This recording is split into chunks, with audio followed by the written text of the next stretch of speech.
Santiago capítulo 3, versículo 13.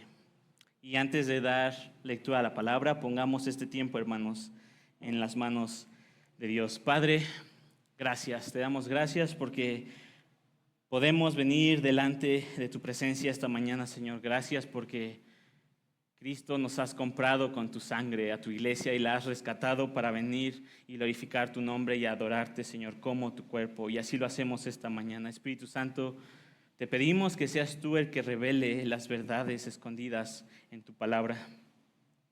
Que seas tú el que transforme nuestras vidas con esta verdad y que podamos ver a Cristo y adorarlo, Señor, y glorificarnos y gloriarnos en Él. Padre, gracias por la oportunidad que nos das de venir y reunirnos, Señor. Que no lo demos por sentado, Señor, que nos gloriemos, Señor. Es un milagro el que estemos aquí delante de ti hoy, Señor. Abre nuestros corazones y permítenos, Padre, ser edificados a través de tu Espíritu Santo con la palabra que tienes el día de hoy para nosotros, Señor. Ponemos todas estas peticiones delante de ti en el nombre del único que es digno de toda nuestra alabanza, en el nombre de Jesús. Amén. Hermanos, seguimos con nuestra serie de Santiago en el capítulo 3, versículo 13. Y así dice la palabra del Señor. ¿Quién es sabio y entendido entre ustedes? Que muestre por su buena conducta sus obras en sabia mansedumbre. Pero si tienen celos amargos y ambición personal en su corazón, no sean arrogantes y mientan así contra la verdad. Esta sabiduría no es la que viene de lo alto, sino que es terrenal, natural y diabólica. Porque donde hay celos y ambición personal, allí hay confusión y toda cosa mala. Pero la sabiduría de lo alto es primeramente pura, después pacífica, amable, condescendiente, llena de misericordia y de buenos frutos, sin vacilación, sin hipocresía. Y la semilla cuyo fruto es la justicia se siembra en paz por aquellos que hacen la paz. ¿De dónde vienen las guerras y los conflictos entre ustedes? ¿No vienen de las pasiones que combaten en sus miembros? Ustedes codician y no tienen, por eso cometen homicidio. Son envidiosos y no pueden obtener, por eso combaten y hacen guerras. No tienen porque no piden. Piden y no reciben, porque piden con malos propósitos para gastarlos en sus placeres. Oh almas adúlteras, ¿no saben ustedes que la amistad del mundo es enemistad hacia Dios? Por tanto, el que quiera ser amigo del mundo se constituye enemigo de Dios. ¿O piensas que la Escritura dice en vano, Dios celosamente anhela el Espíritu que ha hecho morar en nosotros? Pero Él da mayor gracia. Por eso dice, Dios resiste a los soberbios, pero da gracia a los humildes. Por tanto, sométanse a Dios, resistan pues al diablo y huirá de ustedes. Acérquense a Dios y Él se acercará a ustedes. Limpien sus manos, pecadores, y ustedes de doble ánimo purifiquen sus corazones. Aflíjanse, lamentense y lloren, que su risa se convierta en lamento y su gozo en tristeza. Humíllense en la presencia del Señor y Él los exaltará. Amén. Gracias, hermanos. Pueden tomar su lugar.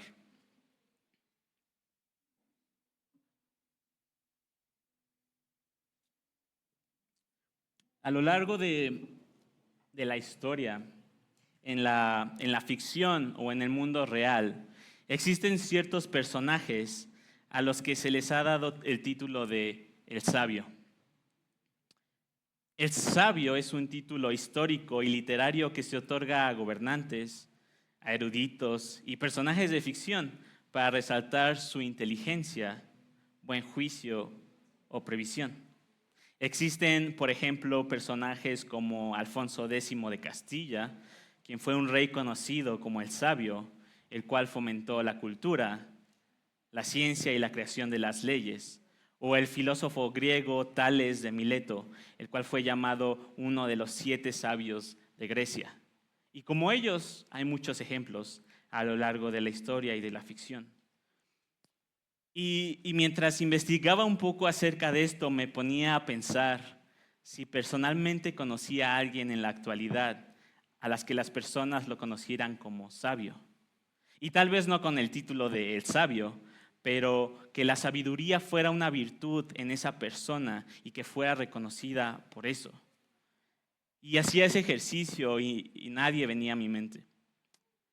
Y me di cuenta que el problema no es que no conozca a alguien sabio, sino que mi idea de sabiduría no era completamente clara.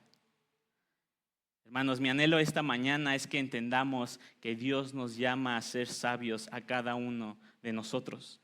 Y no solo eso, sino que pido al Espíritu Santo que nos ayude a entender lo que significa la verdadera sabiduría. Como hemos visto en los sermones anteriores a lo largo de esta serie, espero que hayas estado en los sermones anteriores, esta carta nos lleva a examinarnos, nos lleva a reflexionar y a examinarnos para descubrir si lo que profesamos, hermanos, creer es una realidad en nuestra vida. Hemos aprendido en sermones anteriores que la fe viva, la fe que transforma, es una fe que se demuestra por obras. No es un sentimiento, no es una simple creencia. Y esta mañana, a lo largo de estos pasajes que acabamos de leer, Santiago nos demostrará cuál es la verdadera sabiduría y cómo es que se demuestra. Mi argumento esta mañana y lo que deseo de verdad que el Espíritu nos ayude a comprender es lo siguiente. La verdadera sabiduría abandona la soberbia y se somete humildemente a Dios. Se los repito. La verdadera sabiduría abandona la soberbia y se somete humildemente a Dios. Para ayudarnos a comprender esta verdad, he dividido este sermón en 3 puntos. El primero de ellos es la sabiduría terrenal y la sabiduría de lo alto. El segundo de ellos es la raíz de los conflictos, un corazón dominado por sus pasiones. Y el último punto es la respuesta correcta, humillarse delante de Dios. Los voy a repetir a lo largo del sermón para los que estén anotando. Pero nuestro primer punto, la sabiduría terrenal y la sabiduría de lo alto, abarca del capítulo 3, versículo 13 al versículo 18. Y Santiago en esta sección comienza con una pregunta. ¿Quién es sabio y entendido entre ustedes? ¿Te has hecho alguna vez esa pregunta? Si lo preguntara en este momento, ¿levantarías tu mano o no la levantarías? Y no se preocupe, no lo voy a hacer. Pero te pido que te pongas a meditar en esta pregunta en tu lugar. ¿Eres sabio y entendido? ¿Hay alguien sabio y entendido entre nosotros esta mañana? Y antes de continuar, creo que es importante el definir qué es la sabiduría. En términos sencillos, la sabiduría es la aplicación práctica de los conocimientos adquiridos. Se los repito, la sabiduría es la aplicación práctica de los conocimientos adquiridos. Es la capacidad de juzgar correctamente y de seguir el mejor curso de acción, basados en el conocimiento y la comprensión. Como ya había mencionado y como hemos venido aprendiendo en los sermones, la fe se demuestra con obras. Santiago nos dice que nuestra fe sin obras está muerta. Y de la misma forma que la fe se demuestra con obras, la sabiduría se demuestra, hermanos, con una buena conducta y con mansedumbre. Y esto lo vemos a continuación en la respuesta que tiene Santiago a esta pregunta que él hace. ¿Quién es sabio y entendido entre ustedes? Que muestre por su buena conducta sus obras en sabia mansedumbre. Al igual que la fe, la sabiduría es una virtud interna que es invisible. Ya nos los comentaba el pastor. Es algo que no podemos ver, pero es algo que se demuestra externamente en el comportamiento de cada persona. ¿Quieres saber realmente si una persona es sabia? No le preguntes todo lo que sabe. No le digas que te platique de su doctorado o de su maestría. No, observa la manera en que vive esa persona y te vas a dar cuenta si es una persona sabia o no. Al leer el versículo 13, podemos pasar por alto esta palabra, mansedumbre. Pero es importante porque el autor Santiago la usa para describir la forma en que tenemos que demostrar nuestra sabiduría. Los griegos en este tiempo valoraban la sabiduría filosófica y mundana más que sobre todas las cosas, pero ellos despreciaban la mansedumbre, la consideraban una debilidad. Los griegos y en general aquellos que se consideraban sabios ante sus propios ojos solían hacer gala de ello y manifestaban su sabiduría de una forma arrogante. ¿Conoces a gente como esta? Que muestra su sabiduría, que trata de impresionar a los demás con cuanto saben. Pero Santiago no nos pide que hagamos esto. Santiago nos pide que demostremos nuestra conducta, pero que lo hagamos de una manera con mansedumbre. Y hermanos, es importante aclarar, la mansedumbre no es debilidad. La mansedumbre no es falta de carácter. La mansedumbre no es que seas tímido o no te guste hablar. La mansedumbre es una disposición a sufrir una afrenta en lugar de infligirla. Es tener el poder de hacer algo y no hacerlo, de contenernos por amor a nuestro prójimo y a Dios. Entonces Santiago nos llama a presentar nuestra sabiduría con mansedumbre. Y en el versículo 14 empezamos a ver esta distinción entre dos sabidurías. Y podemos ver que la distinción principal de estas dos sabidurías es su origen. Una viene de lo alto, procede de Dios, mientras que la otra es terrenal y es diabólica. La sabiduría terrenal se caracteriza por dos vicios. El primero de ellos son los celos y el segundo de ellos es la ambición personal. El autor de la carta hace mención de estos dos vicios en dos ocasiones. Entonces sabemos que cuando la palabra repite algo hay que ponerle atención. En el versículo 14 nos dice, pero si tienen celos amargos y ambición personal. Y en el versículo 16 nos dice, porque donde hay celos y ambición personal hay confusión. Es claro que el autor nos dice que estos dos vicios son lo que caracterizan a la sabiduría terrenal. Recuerden que les comenté que la sabiduría es la forma en que aplicamos lo que conocemos para darle dirección a nuestra vida. Los celos amargos y la visión personal es aquella mentalidad que considera que este mundo, hermanos, lo es todo. Y por lo tanto, porque consideran que este mundo es todo, los lleva a codiciar todo posible bien que puedan obtener. Las decisiones que toman estas personas, que son sabias realmente, tienen una dirección en su vida que es influenciada por este mundo. La vida de las personas celosas y ambiciosas las lleva a fijar su mirada solamente en lo terrenal. Una persona celosa puede tener las manos llenas de todos los bienes, pero siente que sus propias posesiones o logros se ven amenazados por el éxito de otra persona. Y este vicio, estos celos, siempre suelen ir acompañados de este segundo, la ambición personal.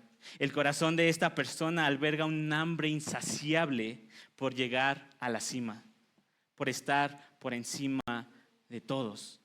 Y hermanos, no se los tengo que contar, solamente basta mirar alrededor, basta ver el mundo para reconocer esta realidad. El buscar lo propio, no importando los medios para conseguirlo. ¿Cuántas veces lo hemos escuchado? No importa a quién te lleves, tienes que llegar a la cima. Esto es aplaudido por el mundo. El ser ambicioso y no tener contentamiento es algo normal en nuestra cultura hoy en día. Siempre queremos más, nunca estamos satisfechos. Y podrás preguntarte, ¿es malo ser ambicioso? ¿Es malo el querer tener una vida mejor? No, hermanos, no lo es. No es pecaminoso. Lo que es pecaminoso es que pongamos nuestro deseo más allá en estas cosas que en el Señor. La Biblia es clara aquí y no nos está hablando de una ambición para que nuestra familia esté mejor o para que mis hermanos en la iglesia estén mejor. En este pasaje nos está hablando de una ambición personal, en una ambición que solamente busca cosas para sí. Otras traducciones llaman a esta ambición como ambición egoísta. Aquello que buscas para satisfacer solamente tus deseos. Hermanos, esta ambición es diabólica. La sabiduría terrenal es una forma de pensar egocéntrica, que se caracteriza otra vez por los celos y la ambición egoísta. Hay orgullo, hay desorden, porque estos operan independientemente de Dios. Y la palabra usa otros adjetivos para describir esta sabiduría. Y el primero de ellos es que esta sabiduría es terrenal y es natural. Este término natural también se traduce como sensual, lo cual describe que esta sabiduría terrenal busca solo aquello para satisfacer sus sentidos. Se describe también como demoníaca, y esto me sorprendió mucho, hermanos. Esto quiere decir que pertenece a los demonios y procede de ellos. La fuente original de la sabiduría terrenal y natural es del diablo y de sus huestes celestiales. Hermanos, el diablo solo busca lo propio. Y las personas que siguen la sabiduría de este mundo solamente buscan lo propio. Y el fin de esta sabiduría, lo que lleva, lo que produce, es solamente confusión y toda cosa mala, como nos lo dice Santiago. Y no solamente confusión personal, sino una confusión pública, un desorden y un estado de alteración colectiva. Esta sabiduría no provoca la armonía en lo más mínimo, sino que provoca perturbación, provoca un desorden y provoca situaciones inestables.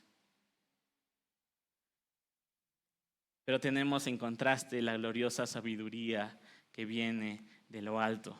Pero la sabiduría de lo alto es primeramente pura, después pacífica, amable, condescendiente, llena de misericordia y de buenos frutos, sin vacilación, sin hipocresía. Y la semilla cuyo fruto es la justicia se siembra en paz por aquellos que hacen la paz.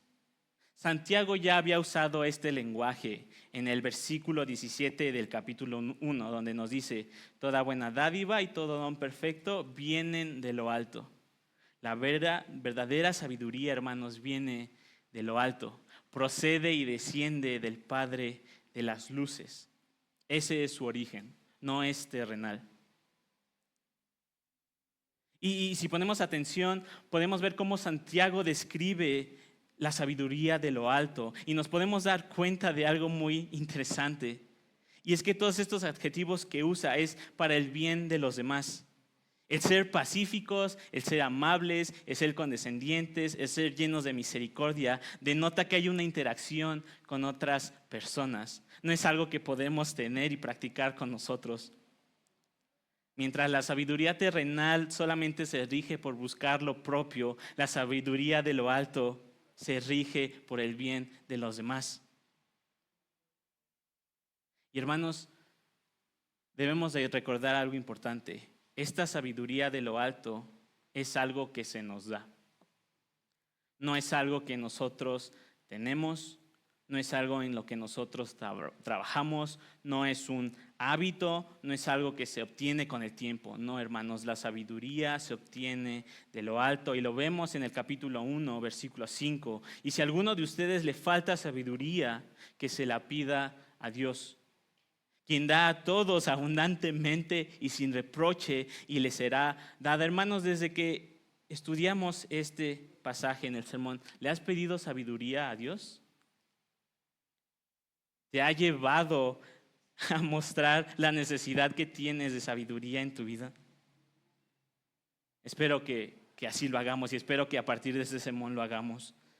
Necesitamos la sabiduría que solamente viene de lo alto. Y vimos que el resultado de vivir una vida bajo la sabiduría terrenal es solamente confusión y es toda cosa mala. Y en contraste, la sabiduría de Dios trae justicia, la cual se siembra en paz. Al no buscar nuestros propios deseos, esta sabiduría trae una unidad y trae una paz entre todos nosotros. Mi segundo punto, la raíz de los conflictos, un corazón dominado por sus pasiones.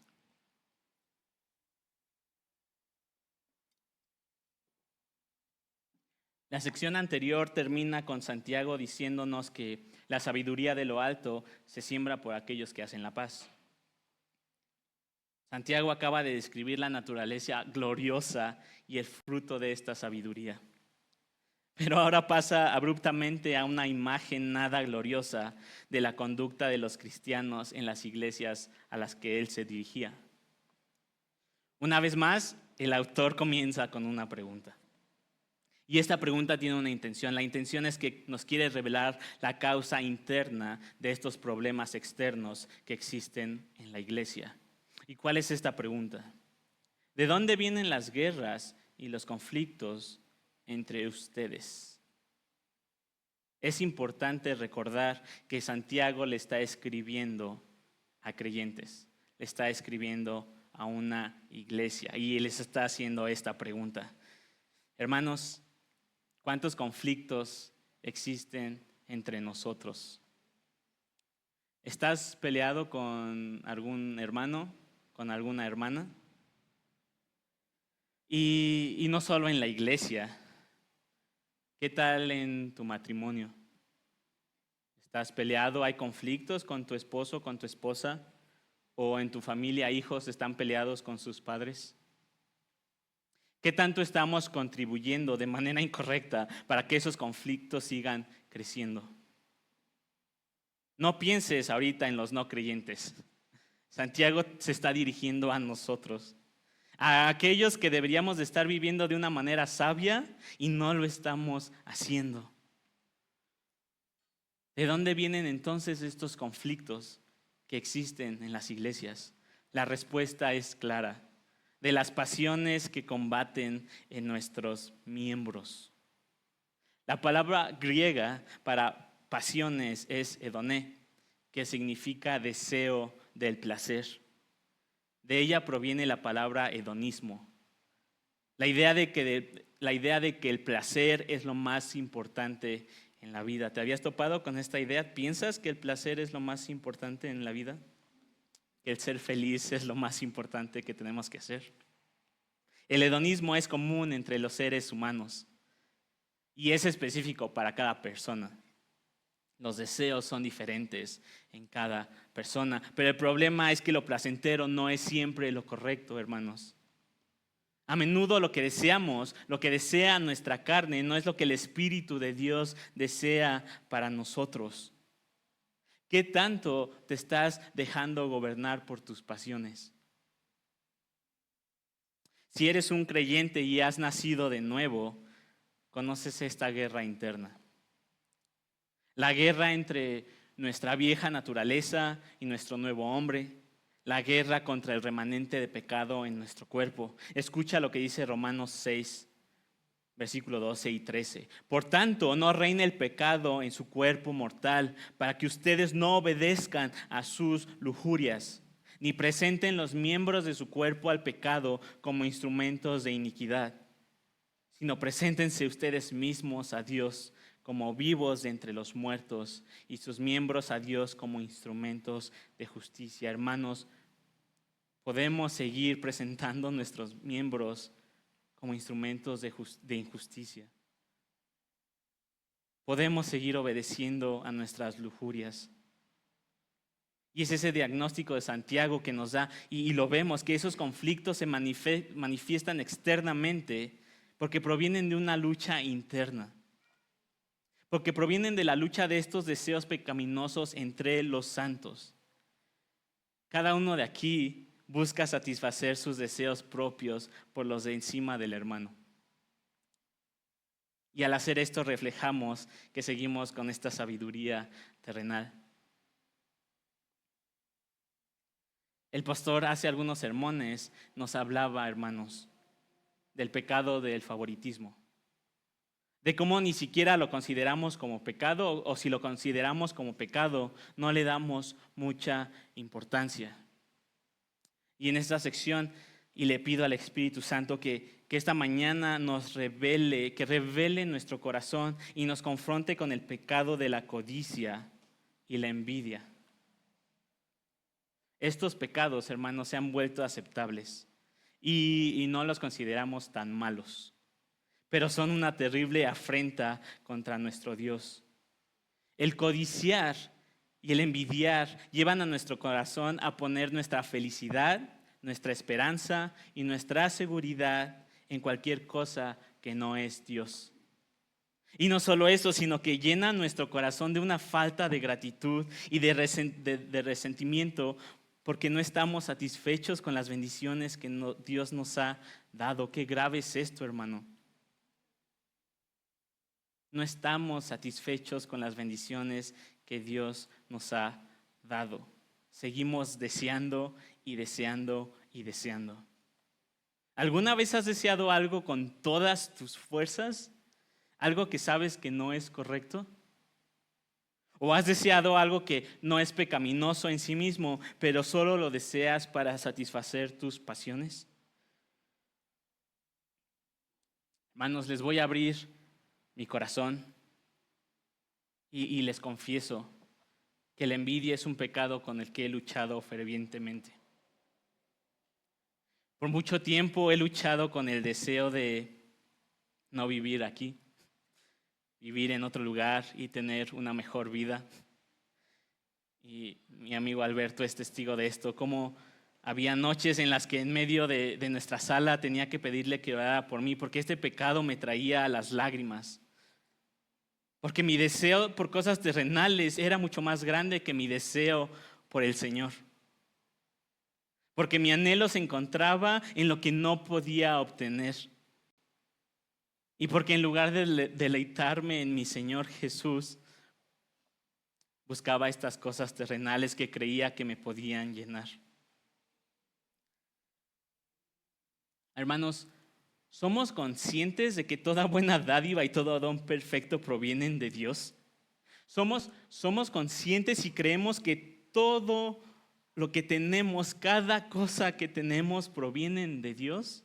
Cada una de ellas. Si creemos esto, si asentaste en tu cabeza, ¿por qué deseamos algo que el Señor no nos ha dado? ¿Por qué envidias lo que tu hermano tiene y tú no tienes? ¿Por qué reniegas? ¿Por qué no confías en la sabiduría de Dios? ¿Por qué seguimos buscando lo que Dios no nos ha dado? Estos deseos, estas pasiones son las que nos llevan a combatir entre nosotros. Sabemos que son deseos desordenados y es por eso que ni siquiera nos acercamos a Dios para pedírselos y los buscamos por nuestros propios medios. Recuerda, la sabiduría terrenal se caracteriza por los celos y la ambición propia. No vamos a recibir nada de parte de Dios si esto reina en nuestros corazones, si solo buscamos de sus bendiciones para satisfacernos a nosotros mismos, si buscamos solamente gastarlo en nuestros placeres. Hermano, no vas a recibir nada. Y Santiago dice una frase, y estas palabras deberían de quebrantarnos, y nos dice: oh almas adúlteras. Dios no solamente nos creó y nos dio vida para alabarlo como creador, sino que ahora también por medio de Jesucristo nos ha hecho su iglesia. Y como iglesia somos la esposa por la que Cristo murió. Y aun sabiendo y creyendo esto, seguimos yendo tras otros ídolos y tras el mundo en lugar de entregarnos por completo a nuestro Dios. Nuestra envidia y nuestra codicia solo demuestran que nuestro deseo más profundo no es nuestro Dios, sino el mundo y lo que el mundo ofrece. Y es por eso que Santiago nos habla acerca de la amistad con el mundo. La amistad con el mundo es el amor hacia el mundo.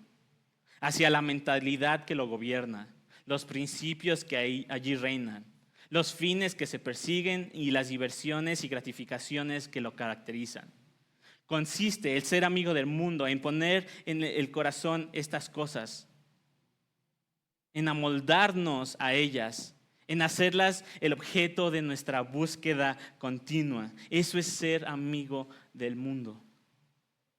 El que buscamos que nuestra satisfacción esté en el mundo y no en nuestro Dios.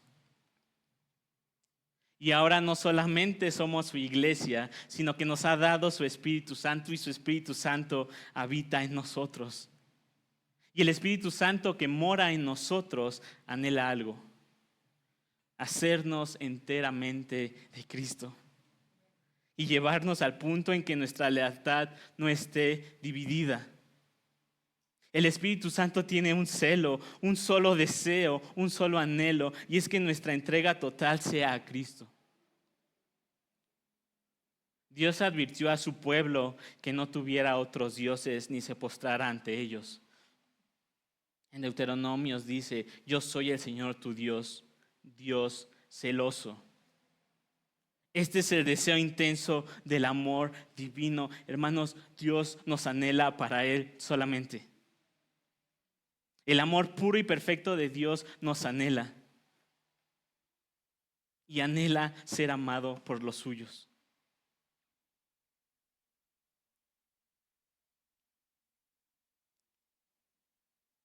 Y hasta este punto, hermanos, este sermón parece un poco desalentador.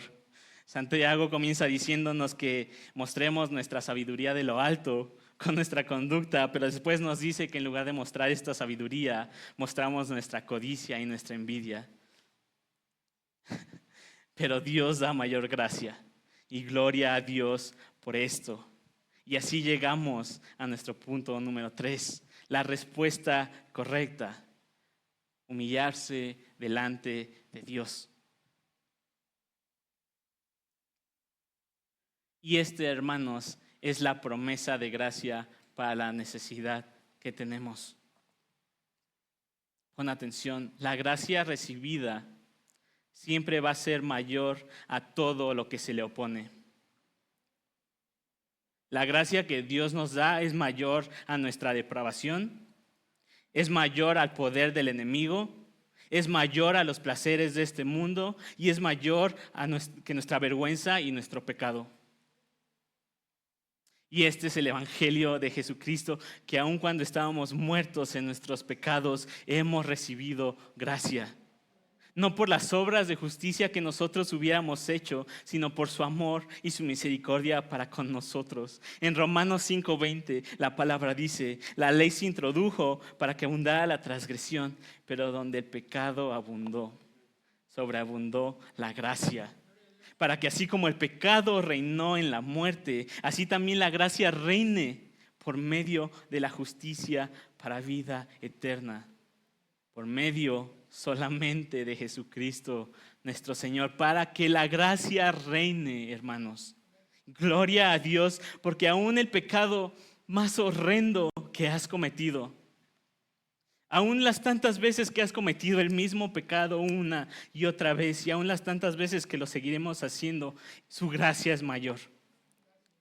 Y esa gracia reina por medio de la justicia de Jesucristo nuestro Señor. Y esa misma gracia, hermanos, nos transforma. Mira lo que dice Tito en el capítulo 2, versículo 11.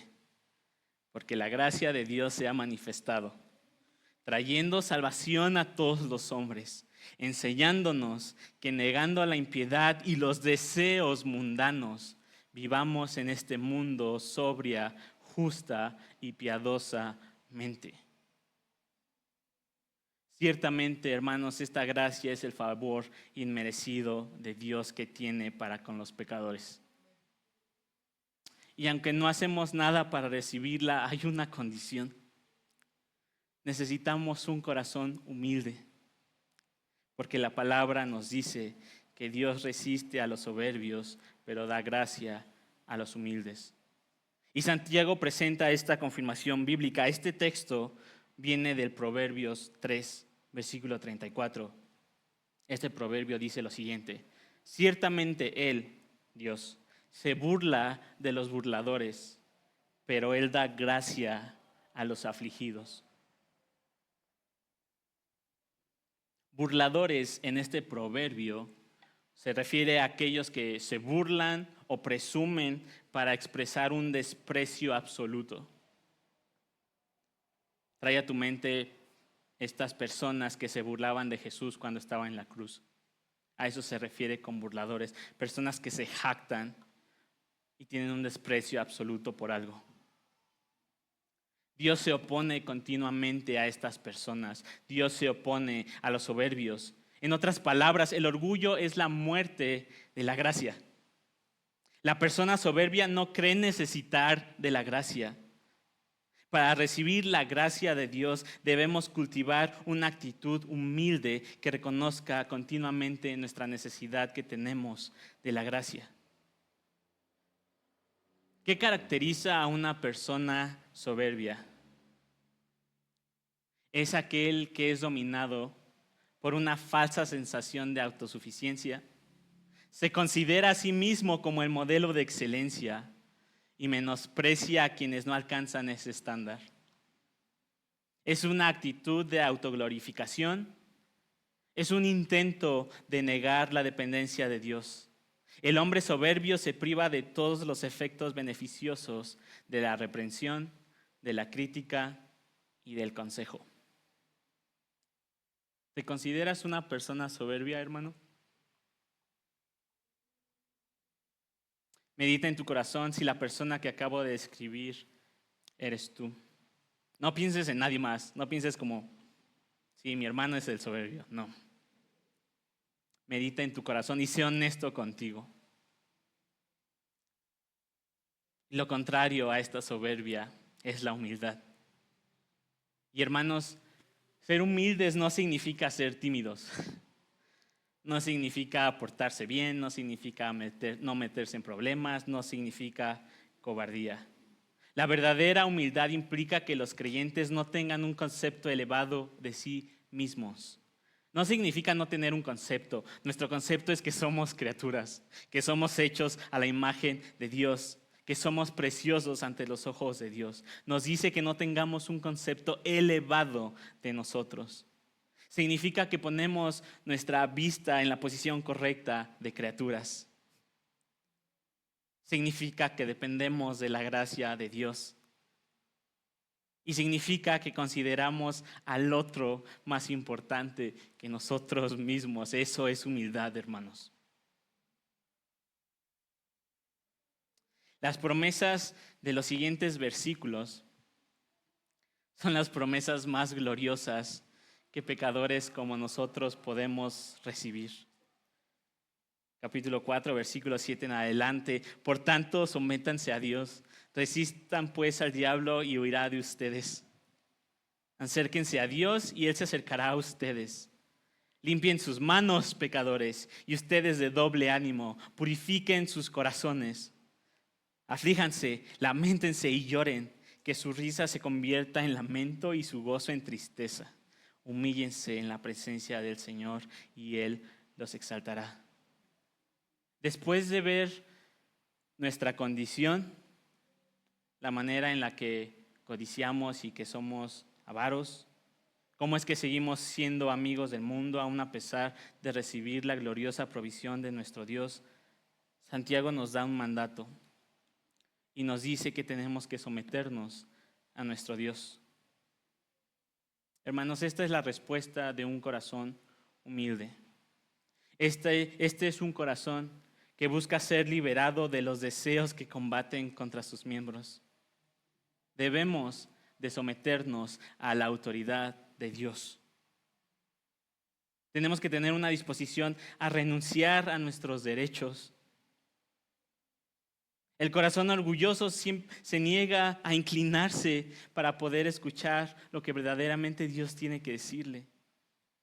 La disposición a someterse refleja una actitud de humildad. Por definición, las personas orgullosas se sitúan por encima de los demás y no se someten. No así el corazón humilde. Es por eso que Santiago nos llama a someternos. Y es impresionante porque dice la palabra que nos sometamos para poder resistir al diablo. No está invertido. Lo primero que tenemos que hacer para poder resistir al diablo es someternos. Para poder resistir esas pasiones que tan agresivamente, hermanos, combaten contra nuestra alma, tenemos que tener una sumisión completa a Dios. A menos de que estemos sometidos a Dios, no tendremos el poder para resistir al diablo. No tendremos el poder para combatir contra las pasiones de nuestros miembros. Y Santiago sigue y nos da otra promesa. Acérquense a Dios y Él se acercará a ustedes. Para aquellas personas que nos visitan por primera vez, o tal vez has venido varias veces, pero no te consideras cristiano, no has puesto tu esperanza en el Evangelio, esta palabra es para ti también. La realidad es que si no estás viviendo una vida bajo la sabiduría de Dios, la estás viviendo bajo la sabiduría terrenal. Y no hay puntos medios, no hay una tercera opción. Tu vida está regida por celos o ambiciones personales, lo quieras admitir o no. Y si piensas que eso no tiene nada de malo, todo el mundo lo hace. Quiero decirte que a la luz de la palabra eres una persona soberbia. Y como hemos leído, Dios resiste a los soberbios. Por esto es que sigues en condenación por tus pecados. Pero Dios te llama y nos llama a todos esta mañana a acercarnos a Él. A acercarnos y a humillarnos delante de Él. A reconocer nuestro pecado y a clamar por gracia. Porque Dios tiene una gracia mayor para tu pecado y para el mío. Si te arrepientes y lo buscas de todo tu corazón. Y este es un gran mandamiento, hermanos, que en sí mismo contiene una gran promesa de comunión con Dios. El mandato de acercarse implica que nuestro pecado y nuestra mundanalidad han creado una distancia. Si la palabra nos llama a acercarnos es porque hay una distancia. Nuestro pecado crea esa distancia. Pero Santiago nos exhorta a buscar la intimidad con Dios. Nuestro pecado nos aleja de Dios. ¿Por qué nosotros nos escondemos de su presencia? Porque nosotros queremos correr de Dios, delante de Dios, no queremos correr hacia Dios. Ese pecado nos aleja de Él, pero la gracia nos regresa a Él. Acerquémonos a nuestro Dios por el único camino que existe, iglesia, a través de nuestro glorioso Señor Jesucristo. Pero no lo hagamos de una manera superficial. Decidamos en nuestro corazón buscar el rostro de Dios. Que nuestra alma anhele no solamente acercarnos a Dios, sino estar en su presencia todos los días de nuestra vida.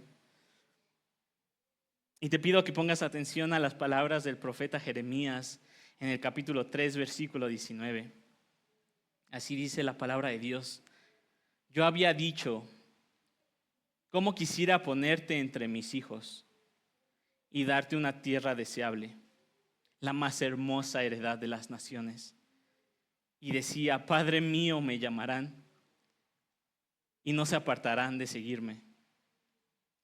Ciertamente como una mujer se aparta en rebeldía de su amado, así ustedes han obrado en rebeldía conmigo, oh casa de Israel, declara el Señor. Se oye una voz sobre las alturas desoladas, el llanto de las súplicas de los israelitas, porque han pervertido su camino, han olvidado al Señor su Dios. Vuelvan, hijos infieles, yo sanaré su infidelidad. Aquí estamos, venimos a ti, porque tú, el Señor, eres nuestro Dios. Ciertamente un engaño son las colinas y el tumulto sobre los montes. Ciertamente en el Señor nuestro Dios está la salvación de Israel. Dios sigue mostrando gracia, hermanos. Sigue mostrando gracia hoy para con todos nosotros y nos promete que Él se va a acercar a nosotros si nos acercamos a Él. Y lo que acabamos de leer es el anhelo de mi corazón para mi vida y para la de todos aquí, que podamos decir con un corazón sincero: aquí estamos, Señor, venimos a ti. Debemos de acercarnos a Dios arrepentidos, hermanos, de nuestros pecados. La gracia que Dios nos ha dado no es una licencia para pecar. El pecado que cometemos, hermanos, es una ofensa contra nuestro Dios y Cristo ha pagado por completo. Y en Cristo hay perdón por esos pecados, pero hermanos, eso no significa que tenemos que seguir pecando. John Stott escribe lo siguiente acerca del arrepentimiento, que es lo que nos habla Santiago en los versículos que siguen. John Stott escribe: temo que al exaltar la gracia, a veces restamos importancia al pecado. No hay suficiente pesar por el pecado entre nosotros. Deberíamos experimentar más de ese dolor piadoso que distingue el arrepentimiento cristiano. En el mundo actual no se oye hablar mucho del pesar genuino del pecado. Sin embargo, eso es precisamente lo que Santiago reclama. Tenemos que reconocer la vergüenza y la deshonra que conlleva el pecado. Satanás ha logrado sumir a la iglesia del día de hoy en un estado de letargo en lo que respecta a la gravedad de nuestro pecado. Hermanos, no vamos a entender la sobreabundante gracia y la magnitud de la gracia de Dios si no entendemos antes la magnitud de nuestro pecado. ¿Cuándo fue la última vez que realmente te afligió tu pecado? Vean la forma en que Santiago describe el arrepentimiento, cómo debe mostrarse ese arrepentimiento. Dice: limpien sus manos, pecadores, y ustedes de doble ánimo purifiquen sus corazones. Aflíjanse, lamentense y lloren, que su risa se convierta en lamento y su gozo en tristeza. Santiago nos llama a acercarnos a Dios limpiando nuestras manos y purificando nuestros corazones en la sangre del Cordero. No en nuestras obras, no por nuestros medios, sino por la obra de Cristo. Nos llama a lamentarnos, nos llama a llorar, a que ese deleite falso que podemos encontrar en el pecado se convierta en lamento y en tristeza. A la luz del contexto de estos pasajes, lo que Dios busca en nuestro arrepentimiento, hermanos, no son expresiones externas, sino un corazón humilde. Las lágrimas y los lamentos pueden ser fingidos, hermanos, o pueden realizarse sin que la gracia de Dios esté presente. El verdadero arrepentimiento requiere que la presencia del Espíritu esté en nosotros, porque es el Espíritu Santo el que revela nuestro pecado. Es el que abre nuestros ojos para entender la realidad de la afrenta de nuestro pecado contra el Dios Santo. Así que busquemos no solo lamentarnos y llorar, sino que busquemos humillar nuestra alma delante de nuestro Dios. Pero ¿sabes qué es lo más glorioso? Que el Señor no nos va a dejar en esa posición. Nuestro Dios no nos deja ahí tirados en el piso lamentándonos por nuestro pecado, sino que Dios nos exalta. El lugar que merecemos, hermanos, por nuestro pecado es estar a sus pies rogando por su misericordia. Y en esa misma misericordia y en su amor que tiene por nosotros, Dios nos conduce a arrepentirnos y Dios nos exalta al humillarnos. Imagínate esta imagen de alguien postrado delante de un rey, implorando por misericordia. El rey se inclina, el rey se humilla, se levanta de su trono y se inclina y levanta el rostro del suplicante del polvo. La persona se incorpora con alegre gratitud sabiendo que ha sido perdonada. Ese es nuestro Dios, hermanos. Un Dios que después de ver nuestra infidelidad, un Dios que después de despreciarlo, un Dios al que hemos hecho nuestro enemigo porque seguimos siendo amigos del mundo, ese Dios se ha humillado y se hizo carne para morir por nosotros. Y esto, hermanos, es importante. Esto no solamente pasa en el momento en que creemos. Esto no es cuando decidiste poner tu confianza en Cristo. Esto, hermanos, lo hacemos cada vez que nos arrepentimos delante de Dios. No creas que la gracia de Dios se acaba a las 100 veces que pecas. No creas que Dios no puede aceptarte en este momento. Dios se humilla y nos levanta cada vez que nos acercamos a Él arrepentidos. Gloria a Dios, gloria a Dios. ¿Recuerdas lo que te comenté al principio? Que al momento de pensar si había alguien sabio, nadie venía a mi mente. Estaba muy equivocado, hermanos. Cada vez que derramas tu corazón delante de la presencia del Señor en humildad, estás siendo sabio. Cada vez que doblas tus rodillas y clamas por gracia, estás siendo sabio. Recuerda mi énfasis, la verdadera sabiduría abandona la soberbia y se somete humildemente a Dios. Cuando no hay celos en nosotros, cuando no buscamos nuestra ambición personal, cuando dejamos de codiciar y ser avaros, cuando nuestra soberbia y nuestra autosuficiencia es quebrantada, entonces vamos a vivir bajo la sabiduría de lo alto. Una sabiduría que considera a Dios por encima de todo. Una sabiduría que nos recuerda que somos polvo, que somos creados, que tenemos un rey, que necesitamos arrepentirnos, que necesitamos de la gracia de Dios. Hermanos, la Biblia nos llama a ser sabios, nos llama a tener esta sabiduría de lo alto. ¿Quién es sabio entre nosotros? Ahora que hemos aprendido todo esto, ¿quién es sabio? Todo aquel que se humilla delante de Dios es sabio. Oremos, hermanos, delante de nuestro Dios.